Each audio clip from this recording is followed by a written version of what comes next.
नमस्कार दोस्तों।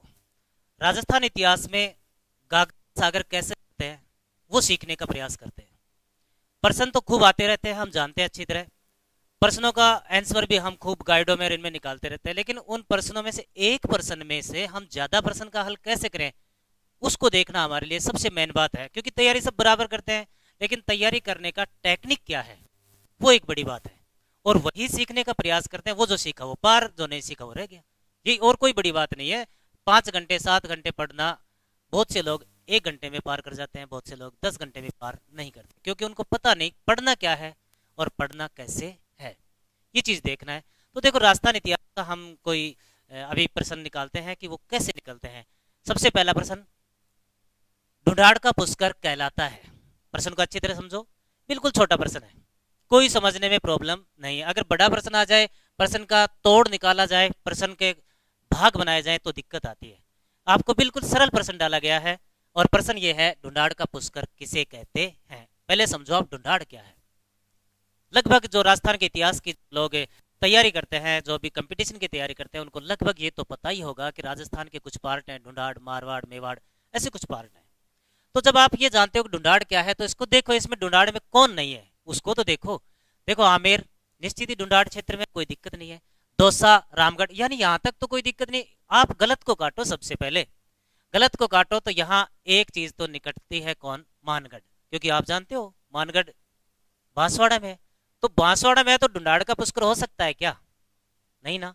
बिल्कुल सही बात है, नहीं हो सकता। तो अब इनमें से तीन में से उत्तर निकालना हमको। ठीक है, तो देखो हम उत्तर बनाते हैं यहाँ पर। ढूंढाड़ का पुष्कर जो क्या है, रामगढ़। ठीक है, जयपुर में पड़ता है रामगढ़। प्राचीन ये जो रामगढ़ है, आपका उत्तर निकल गया। ढूंढाड़ का पुष्कर उत्तर ही नहीं निकालना है हमें, उत्तर से काफी आगे जाना है।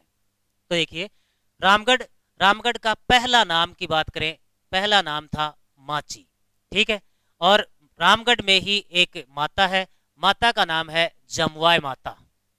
जमवाय माता, जमवाय माता का मंदिर है, जो कछवा शासकों की कुल देवी है। कछवा शासकों की क्या है भाई? कुल देवी।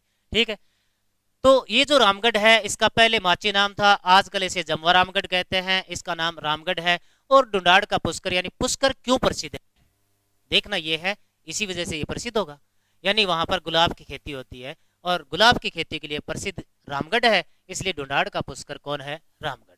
यहाँ हम ये देखें कि ढूंढाड़ जो क्षेत्र है, इस क्षेत्र की थोड़ी सी चर्चा करें। इस क्षेत्र में जो शासक थे, उन शासकों का वंश है कछवा है वंश। और हम ये भी जानते होंगे कि कछवा वंश के शासक जो थे, मूल रूप से ग्वालियर के थे। ग्वालियर, मध्य प्रदेश, है ना। और आपने शायद राजस्थान के लोकगीत सुना होगा, ढोला मारू। किताब का भी नाम है दूहा, ऐसा सुना होगा। उसमें आप ये जानते हो, मारू जो है वो जैसलमेर की राजकुमारी है। पर ढोला कौन है? वो ढोला का वंश भी कछवा है, और वो ढोला ग्वालियर या नरवर से राजस्थान में आया था, जैसलमेर यहाँ। लेकिन उसने वंश की स्थापना नहीं की थी। वंश की स्थापना जो है, सबसे पहले ढूंढाड़ जो है, ढूंढाड़ में चलता है कछवा वंश। और कछवा वंश की फर्स्ट राजधानी, कछवा वंश की पहली राजधानी जो थी वो थी दौसा। पहली राजधानी चौहान राजाओं के सहयोग से, चौहान राजा एक था रालपत से, उसने सहयोग दिया था और उसके सहयोग से उसने राजधानी बनाई थी। दूसरी राजधानी की बात करें, उनकी दूसरी राजधानी थी माची।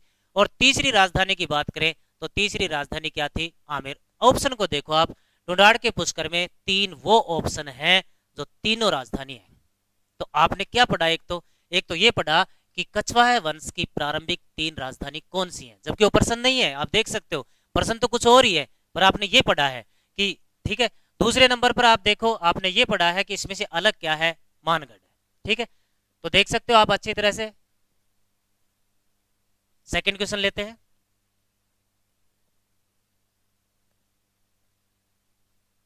प्रश्न देखिए पहले दूसरा। प्रश्न क्या कहता है? प्रश्न कहता है, हो सकता है आप कुछ और समझ रहे होंगे, किस भाषा, लैंग्वेज या फिर लिखने में कोई बात हो, वो अलग चीज है, उसको समझो ध्यान से। जहांगीर ने मानबाई को, पहले तो आपको यही पता लगना चाहिए कि मानबाई कौन है, ये पता होना चाहिए पहले मानबाई कौन है। जहांगीर ने मानबाई को नाम, यानी कुछ नाम दिया होगा, कुछ उपाधि दी होगी। अब यहाँ क्या है, नाम दिया है और उपाधि भी दी है। तो इसका मतलब थोड़ा सा प्रश्न में थोड़ा सा गलती है, कोई दिक्कत नहीं, आप दोनों को उत्तर करो एक साथ। पहले आप देखो, सलेमा बेगम, मरियम उजमानी, सुल्तान निस्सा, साह बेगम। यहाँ एक चीज है, अगर आप इस प्रश्न को उपाधि को सही करना चाहते हो तो क्या ये सलेमा बेगम उपाधि हो सकती है क्या? ऐसा समझो आप। मतलब मैं ये कहना चाहता हूं, प्रश्न को रटे नहीं, प्रश्न को समझें। प्रश्न ये कहता है कि मान बाई को नाम या उपाधि, या सिर्फ नाम को काटकर उपाधि पूछ रहा है, क्या ये उपाधि हो सकती है? तीन ध्यान से देखेंगे, तीनों उपाधि नहीं हो सकती क्योंकि किसी के नाम है। तो यहाँ उपाधि क्या हो सकता है? साह बेगम। साह बेगम, साह बेगम जो है वो कहता है कि इस दरबार की सबसे बड़ी बेगम, ये उसकी उपाधि है। और अगर प्रश्न भी निकालना चाहे आप तो प्रश्न भी निकाल लो। ये नाम वाला प्रश्न कि क्या नाम दिया, आप जानते हो सलेमा बेगम अकबर की सबसे बड़ी पत्नी थी, ठीक है, यानी अकबर की थी। यहाँ पूछ किसका रहा है? जहांगीर का, ठीक है। दूसरा है मरियम उजमानी, और आप ये अच्छी तरह जानते हो कि मरियम उजमानी जो है वो है जोधाबाई। जयपुर की जो जोधाबाई थी, हरकाबाई थी, उसे अकबर के द्वारा यह नाम दिया गया था मरियम उजमानी। तो अब नाम बच गया एक, और वो नाम क्या बच गया? सुल्तान निस्सा, यानी जयपुर की राजकुमारी जिसका नाम था मान बाई। कहाँ की राजकुमारी भाई? जयपुर की। जयपुर की राजकुमारी मानबाई। मानबाई जो है इसका विवाह हुआ था जहांगीर से, और भगवंत दास की पुत्री थी। भगवंत दास, भगवंत दास की पुत्री थी, ठीक है। इनका विवाह था 1585 में, इनका विवाह हुआ। विवाह होने के बाद जहांगीर ने सबसे पहले उसे सुल्तान निस्सा कहा था, यानी उसको नाम कहा था सुल्तान निस्सा, पर दरबार में ले जाने के बाद उनको पद दिया था। और पद का यानी कि जयपुर के मुगल राजाओं के जयपुर खास रियासत थी, क्योंकि उनके सहयोग से ही मुगल वंश से जो है वो लगातार चल रहा था। तो इस वजह से इनको बड़े कुछ पद या उपनाम देने पड़ेंगे। तो उनको साह बेगम की तो थी उपाधि, मानबाई को साह बेगम की उपाधि थी, और सुल्तान निस्सा का था नाम। अब आप प्रश्न को वापस देखिए, प्रश्न कहता है जहांगीर ने मानबाई को नाम क्या दिया? आपका उत्तर है सुल्तान निस्सा। उपाधि क्या दी? आपका उत्तर है साह बेगम। चले भाई आगे देख सकते हैं आप, अच्छी तरह देखिए। प्रश्न तीसरा देखो, प्रश्न बड़ा है, आराम से देखो क्या समझ में आता है प्रश्न के। राठौड़ शब्द निम्न से बना है, ये निम्न नीचे लिखे हैं, इनमें से किसी एक से बना है, ये पूछ रहा है, कोई दिक्कत नहीं। जो दक्षिण की एक जाति थी, दक्षिण की एक जाति थी, इसे आप जाति कह सकते हैं, या फिर कुछ समझो थोड़ा सा मिस्टेक हो तो इसे वंश कह सकते हैं। इसे क्या कह सकते हैं? वंश, ठीक है। यानी कि वो दक्षिण में एक वंश चला करता था, वो था। और लगभग सबको उत्तर आता भी है, पर उत्तर आना अलग बात है और उत्तर निकालना अलग बात है। देखिए, राठौड़ शब्द निम्न से बना है, ठीक है। कहां से बना है? दक्षिण से। एक प्रश्न आपको और नया आ गया, मान लो आपको नहीं आता था कि राठौड़ शब्द कहां से आया है? दक्षिण से। ये आ गया, प्रश्न से आ गया आपको, आपने कोई हल नहीं किया, आपने कभी पढ़ा नहीं, लेकिन आपको एक प्रश्न आ गया, ठीक है। और वो एक वंश था, कौन सा था? तो इस प्रश्न का उत्तर है राष्ट्रकूट। उत्तर क्या है भाई? राष्ट्रकूट। अब आप मराठा निकालो, क्या निकलता है? नहीं निकलता, ठीक है। राष्ट्रकुल, ऐसा राष्ट्रकुल हमने तो सुना ही नहीं कि दक्षिण में हो, चाहे उत्तर में हो, चाहे राजस्थान में कहीं भी हो, राष्ट्रकुल हमने नहीं सुना। फिर दूसरी बात, राष्ट्रकुल है और यहाँ वो जाति या फिर पूछ रहा है वंश, इसलिए राष्ट्रकुल नहीं हो सकता, राष्ट्रकूट हो सकता है। यानी इस प्रश्न का उत्तर है राष्ट्रकूट। और राष्ट्रकूट जो शब्द है वो बना है संस्कृत से। किससे बना भाई? संस्कृत से। संस्कृत भाषा का शब्द है राष्ट्रकूट शब्द। निश्चित ही हम मानते हैं दक्षिण भारत का राष्ट्रकूट एक वंश, एक प्रसिद्ध वंश हुआ करता था। दक्षिण भारत का एक प्रसिद्ध वंश हुआ करता था राष्ट्रकूट, ठीक है। और भी अगर हम चर्चा करें तो राष्ट्रकूट से उत्पत्ति, यानी आपने ये देखा है, प्रश्न से आपने ये सीखा है कि राठौड़ों की उत्पत्ति राष्ट्रकूट से हुई है। लेकिन ये बात आपको कौन बताता है? ये बात राजस्थान का एक प्रसिद्ध इतिहासकार बताता है, और इतिहासकार का नाम है गोपीनाथ शर्मा। क्या नाम है भाई? गोपीनाथ शर्मा। अब आप चाहो तो गणना कर सकते हो, बिल्कुल ही सिंपल प्रश्न था। प्रश्न की कोई भी लैंग्वेज हार्ड नहीं थी, पर आप 8 या 10 क्वेश्चन हल कर सकते हैं, बगैर हल किए 1-2 प्रश्न हल कर सकते हैं। पहला प्रश्न कि राठौड़ शब्द एक निम्न से बना है, तो वो तो बन रहा है। दूसरा, राठौड़ शब्द या राठौड़ वंश कहां से आया होगा? दक्षिण से, और ये बात आपको बताता कौन है? गोपीनाथ शर्मा, ठीक है। तो देखिए, चलते हैं नेक्स्ट क्वेश्चन।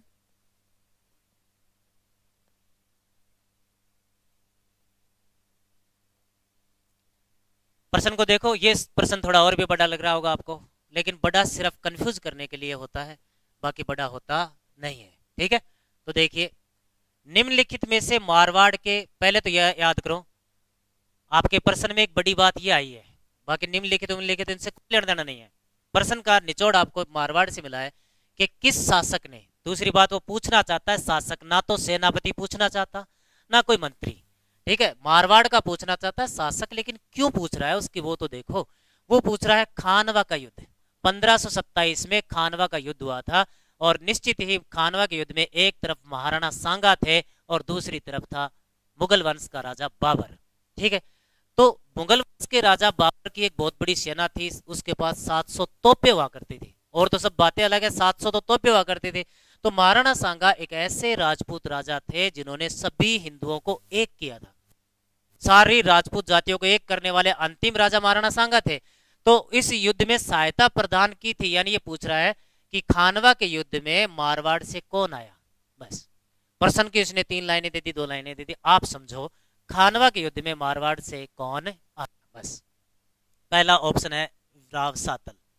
ठीक है, राव सातल इस प्रश्न का उत्तर बिल्कुल भी नहीं है। ठीक है, क्योंकि आप जानते हो सातल का समय कुछ और है और खानवा युद्ध का समय कुछ और है। निश्चित ही ये बात है कि मारवाड़ का राजा था, और बात यह है कि इस सातल देव के समय एक प्रसिद्ध नृत्य चला था, नृत्य का नाम है घुड़ला नृत्य। अगर कोई ऐसा पूछ ले कि घुड़ला नृत्य कहाँ का प्रसिद्ध है, तो मारवाड़ का, क्योंकि पढ़ रहे हैं क्या, मारवाड़, तो ऑटोमेटिक बन रहा है ना। मतलब बताने की जरूरत नहीं, आप किस टेक्निक से पढ़ते हैं वो टेक्निक आप आएगी। ज्यादा समय देना ये अलग बात है। अगली बात देखिए, राव सूजा, राव सूजा का हमने ऐसा कोई पढ़ा भी नहीं है ना देखा भी नहीं। Rao Ganga, very good. यहां से देखिए, राव गांगा खानवा युद्ध के समय, खानवा युद्ध के समय मारवाड़ का राजा था, ये बिल्कुल सही है। पर प्रश्न ये नहीं पूछ रहा कि खानवा युद्ध के समय मारवाड़ का राजा कौन था ना, प्रश्न पूछ रहा है कि खानवा युद्ध के समय मारवाड़ का कौन आदमी सहयोग देने आया था। तो राव गांगा का पुत्र था वो, और उसका नाम था राव मालदेव। ठीक है भाई, यानी आपके प्रश्न का उत्तर लास्ट में निकला है राव कौन, मालदेव। खानवा युद्ध में शामिल होने वाला राव मालदेव था, जबकि खानवा युद्ध के समय मारवाड़ का राजा राव गांगा था। आपको कोई दिक्कत नहीं होनी चाहिए, प्रश्न जैसा पूछ रहा है उत्तर वैसा देना पड़ेगा। आपने क्या समझा है उसी के अनुसार, यानी आपके समझने से नहीं है, प्रश्न देने वाला क्या कहता है उसके अनुसार चलना पड़ेगा। क्योंकि कई बार हम काला करके आ जाते हैं और सही सोच के भी आ जाते हैं कि हमारा सही है। जैसे ही परीक्षा हॉल से निकलते हैं लोग कहते हैं मेरे 100 सही हो गए, मेरे 80 सही हो गए, घर आने के 2 दिन बाद पता लगता है कि कितने सही है, क्योंकि बाद में पता लगता है कि प्रश्न का हालत क्या है। ठीक है भाई, देख लो इसको। नेक्स्ट प्रश्न देखते हैं। पहले तो प्रश्न को देखो अच्छी तरह। कर्नल जेम्स टोड ने किसे राठौड़ों का यूलिसीज, यूलिसीज है ये, कोई दिक्कत नहीं है, ठीक है, मैं लिख देता हूं यूलिसीज, ये शब्द है। कर्नल जेम्स टोड ने किसे राठौड़ों का यूलिसीज कहा, यानी निश्चित ही यूलिसीज भी कोई आदमी होगा भाई। किसी को अगर हम उपाधि दे रहे हैं, उपनाम दे रहे हैं, तो वैसा कोई होगा, ये निश्चित है। ठीक है, तो देखिए सबसे पहले रावचंद्र सेन। ठीक है, राणा प्रताप, महाराणा प्रताप को नहीं कहेंगे, क्योंकि यहां देखो क्या है, मैंने एक ट्रिक, एक सिस्टम बताया था कि सबसे पहले गलत को निकालो, तो गलत कौन निकलता है यहाँ, महाराणा प्रताप, क्योंकि महाराणा प्रताप तो राठौड़ है ही नहीं। यही तो टेक्निक लगानी है परीक्षा में। ठीक है, तो फिर वो नहीं है तो बाकी सब राठौड़ है। अब आपको उत्तर निकालना है, और इसका उत्तर है दुर्गादास राठौड़, क्योंकि ये राजा है, ये राजा है, ये राजा है, ये सब राजा है, लेकिन एक आदमी ऐसा है जो राजा नहीं है, और वो है सेनापति। क्या है, सेनापति। और सेनापति भी ऐसा जिसने 30 वर्षों तक युद्ध किया है। कितने वर्षों तक, 30 वर्षों तक मारवाड़ को सुरक्षित रखने के लिए, मारवाड़ के राजा अजीत सिंह को बचाने के लिए 30 वर्षीय युद्ध का नेतृत्व किया है। अगला प्रश्न निकल गया, यानी एक प्रश्न से आप कितने ही प्रश्न निकाल सकते हैं। हाँ, रावचंद्र सेन को कहा जा सकता है मारवाड़ का प्रताप, लेकिन यहां भी तो शब्द आ रहा है ना मारवाड़, या तो मारवाड़ आ रहा है या फिर राठौड़ आ रहा है। ठीक है, यानी कि मारवाड़ का यहाँ कौन, राणा प्रताप, तो एक ऑप्शन को छांट दो, उसको छांटोगे तो आराम से निकल आएगा। तो देखिए इस प्रकार से हमारा इतिहास के प्रश्नों को करने का एक तरीका है। यानी आप ये वो समय का है जब आपने बहुत अच्छी तैयारी की हुई है लेकिन कभी कंफ्यूजन हो, तो उस समय में आप इस प्रकार से बहुत बढ़िया तरीके से, इस तरीके से मैं तो ये कहूंगा आपको तैयारी ऐसे करनी चाहिए। मार्केट में से गाइड उठाइए, चैनल पर देखिए, यूट्यूब चैनल पर देखिए, उनको देखो, हल करो। चाहे टीचर चारों ऑप्शन हल नहीं करा रहा है पर आप करो। अगर उसके चार ऑप्शन दे रहा है तो निश्चित ही कुछ मांगना चाहता है वो। चार ऑप्शन इसलिए दे रहा है उससे संबंध है, कोई ना कोई तो संबंध है, नहीं है तो गलत कटता चला जाएगा, कोई दिक्कत नहीं है। धन्यवाद दोस्तों।